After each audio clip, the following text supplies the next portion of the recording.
오늘도 거룩하고 복된 주일, 하나님 앞에 성의를 지키면서 예배드리는 저와 여러분과 우리 든든한 교회, 이 대한민국, 자유 대한민국 위에 모든 백성들에게 함께하기를 진심으로 축복합니다. 잠언서 1장 1절로 17절에 지혜로운 자는 축복이 있습니다 하는 제목으로 큰 은혜의 시간을 갖고자 합니다. 여러분, 깨와 소금을 섞으면 깨소금이 됩니다. 깨와 설탕을 섞으면 깨달음이 탄생합니다. 뉴턴과 사과의 만남이 만유인력의 법칙을 낳았습니다. 잡스와 애플과의 만남으로 세상이 다 바뀌어버렸습니다. 유성룡과 이순신의 만남이 나라를 구했습니다. 원효대사는요, 해골바가지를 만나서 일체유심조를 깨달았듯이 인생길에는 수많은 인연의 깨달음들이 있다고 말을 합니다. 밤하늘의 별을 보며 우주의 섭리를 알게 되고, 또 스치는 그 바람의 계절의 원리를 깨닫게 되고, 서로 나누는 악수에서 사랑을 깊이 깨닫게 됩니다. 여러분, 모든 것에는 존재 이유가 있고 가치가 있는 것입니다. 내가, 그리고 우리가 살아가는 그 이유는 감사하고 사랑하며 나누고 베풀고 행복하기 위해서라고 말할 수 있습니다. 세상에서 살아가는 동안에 내 지식과 내 수단, 내 방법, 내 경험만을 가지고 살아가려고 하는 사람은 세상에서 가장 불쌍한 사람이고 어리석은 사람입니다. 그래서 우리는 정말 잘난 척하지 말고 온유와 겸손으로 하나님이 도우시는 은총을 생각하며 감사하고 살아야 합니다. 여러분, 지혜로운 사람이 이기는 비결이 뭐라고 생각하십니까? 똑똑한 게 중요한 게 아니에요. 실력이 중요한 게 아니에요. 지혜로운 사람이 되는 게 더 중요하거든요. 그런 분들이 이기는 비결이 뭔지 아세요? 내 힘이 아닌 다른 사람의 힘을 이용하는 거예요. 제가 모태신앙이고 어릴 때부터 하나님을 섬기고 살아서 얼굴 보면 선하게 보이니까, 또 저가 한 번도 목회하면서 50년 동안 승질 부리거나 혈기 부리거나 주먹으로 한 방 빵 친 적이 없습니다. 그래서 사람들이 모르지요. 제가 씨름 선수한 거 아세요? 대학교 때 씨름 선수였어요. 제가 레슬링도 하고요, 태권도도 좀 하고요, 유도는 가르치는 선생이고요.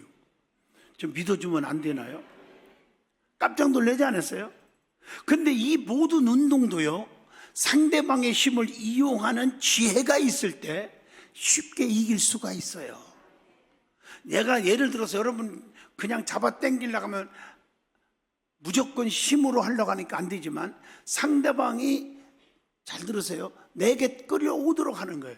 내가 밀어버리면 상대방이 앞으로 올라가는 힘과 내 힘이 합쳐지면 자꾸 투머리까지 나가 떨어지는 거예요. 미련한 사람이 자기 힘으로 해보려고 합니다.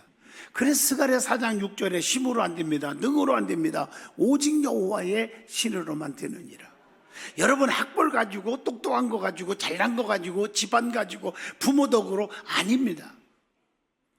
전능하신 위에 계신 하나님의 힘을 얻으면 더 최고고요, 이웃의 힘도 필요하다는 것. 그래서 잠언서 24장 5절에 보면 지혜 있는 자는 강하다 이렇게 말했어요. 모든 지혜는 하나님이 위에서부터 주시는 거예요. 그래서 help from above, 2달 동안 외운 단어라 또 써먹어봤어요. 위에서부터 돕는 거예요. 그래서 위만 바라보는 거예요. 주만 바라볼지라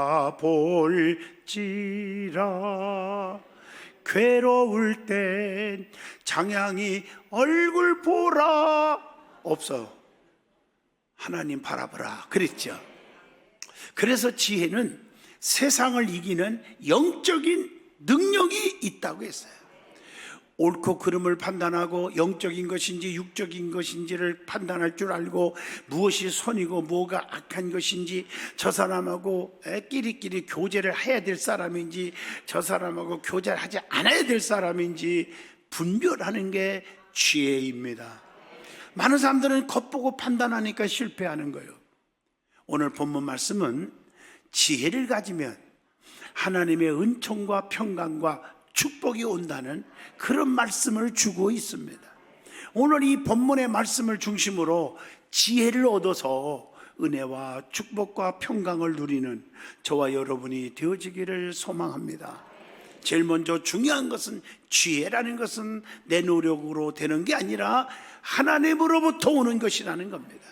그래서 야고보서 3장 17절 오늘 말씀을 보면은 오직 위로부터 난 지혜는 첫째 성결하고 다음에 화평하고 관용하고 양순하며 긍휼과 선한 열매가 가득하고 편견과 거짓이 없나니, 이렇게 말씀하고 있어요.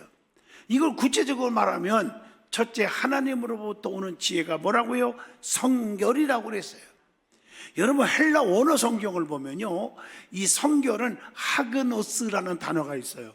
거룩, 청결, 성결 이런 뜻이 있습니다. 그래서 성결은 하나님을 볼 수 있는 필수 요건이에요. 그래서 마태복음 5장 8절에 보면 마음이 청결한 자는 복이 있나니 그들이 하나님을 볼 것이며, 성결은 하나님과 관계를 맺는 우리 심령의 정화를 말합니다. 두 번째는 하나님으로부터 오는 지혜는 화평이라고 했습니다. 이 화평은 헬라 원어를 보면 에이네레 하는 말입니다. 이것은 평화, 평강, 화평 이런 뜻이 있습니다. 그래서 화평은 다툼의 반대말입니다. 하나님이 주시는 지혜는 화합하는 데 그 쓰임이 있다는 거예요. 여러분 주변을 보세요. 다투기를 좋아하는 사람들 참 많아요. 무슨 말하면 토를 닦고 그리고 자꾸 싸움을 걸어오려고 그래요. 그런 사람들 치고 잘 되는 사람이 몰려오는 거 보지 못했습니다. 화평은 그래서 사람과의 관계에서 연결이 된다는 거예요. 그래서 마태복음 5장 9절에 보면 화평케 하는 자는 복이 있나니, 그러니까 어느 집회 때 어떤 분이 자기가 앞서가는 거예요. 천국이 저희 것이며, 아무거나 말씀을 붙이면 되는 줄 알아. 마태복음 5장 9절에 뭐라고 했어요? 화평케 하는 자는 복이 있나니 그들이 하나님의 아들이라 일컬음을 받을 것이요. 세 번째, 하나님으로부터 오는 지혜는 관용이라고 했습니다. 이 관용은 헬라 원어로 보니까 좀 길어요. 에피에이케리아 이런 단어가 있는데 이 말은 용서라는 뜻이 있어요. 용서는 그리스도인의 높은 미덕이고 관용은 법과 규칙보다 더 위에 있습니다. 오늘날 왜 이렇게 소란합니까? 용서가 없어요. 관용이 없어요. 전부가 다 의로운 자요. 의롭다고 지금 난리 법석 떨어.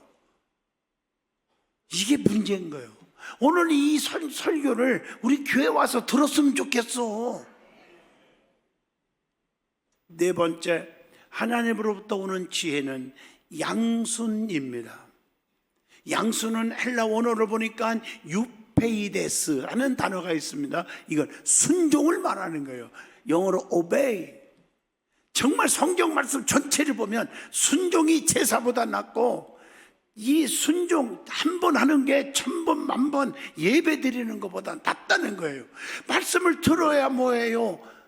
순종치 않으면 말짱한 일이에요. 뭐로 예배를 드리는지 몰라요. 말씀을 들어서 주의 법도를 가리키면 아멘하고 그 말씀대로 실천하는 게 놀라운 기적이 있다는 거죠. 윗사람에게 순종하는 자세도 바로 양순입니다. 즉 하나님 말씀에 순종하는 것이 양순입니다.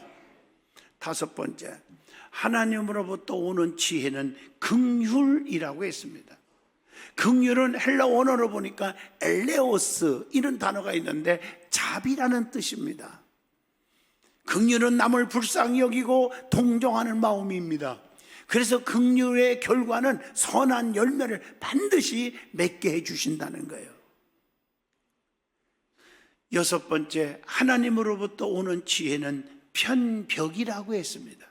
이 편벽이라는 말은 헬라 원어로 보니까요 좀 길은데 아디아크리토스, 이 말은 주저하거나 이랬다 나철했다 하지 않는 것, 이런 뜻입니다. 그러니까 편벽은 변함없는 신념으로 바른 길을 걷는 것, 이런 의미를 주고 있습니다. 7번째, 하나님으로부터 오는 지혜는 거짓이 없는 것, 이렇게 해석됩니다. 이 거짓은 헬라 원어로 아니포크리토스, 좀 어려운 말 같지만 진실을 가리킵니다. 아무리 위협이 오고 고난이 오고 핍박이 오고 그래도 하나님의 지혜는 진실합니다. 여러분, 시각장애인 한 사람이 머리에 물동이를 들고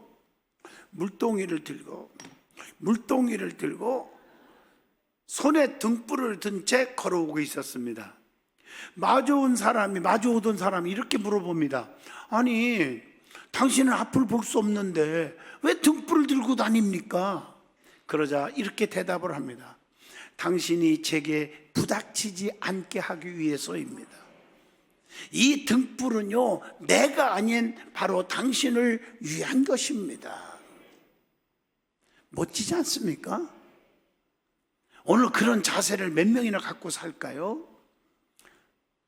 일본 사람들의 부모들은요, 자녀에게 어느 장소에든지 남에게 폐를 끼치지 않는 행동, 남에게 폐 끼치는 행동을 하지 말라, 이게 훈계입니다.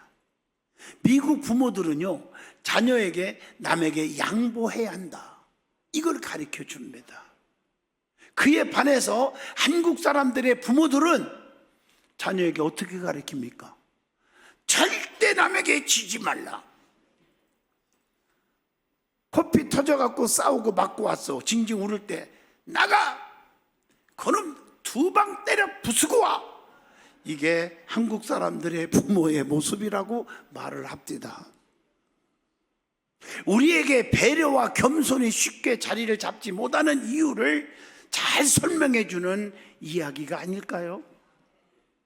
여러분, 욕심은 부릴수록 더 부풀고 미움은 가질수록 더 거슬리고 원망은 보탤수록 더 분하고 아픔은 되새빌수록 더 아리고 괴로움은 느낄수록 더 깊어지고 집착은 할수록 더 질겨지는 것이기 때문에 부정한 일들은 모두 지우는 게 우리의 삶에 좋은 것이 아닐까. 지워버리고 나면 번거롭던 마음이 편해지고, 마음이 편안해지니까 사는 일이 언제나 행복하고 기쁘고 즐거운 것입니다. 칭찬은 해줄수록 더 잘되게 되고, 정은 나눌수록 더욱 가까워지고, 사랑은 베풀수록 더 애틋해지는 것입니다. 몸은 낮출수록 더 겸손해지고, 마음은 비울수록 더 편안해지고, 행복은 더 커지는 것이라고 말합니다. 평범한 일상생활에서도 언제나 감사한 마음으로 즐겁고 밝게 사는 것보다 더 좋은 게 또 어디 있을까요?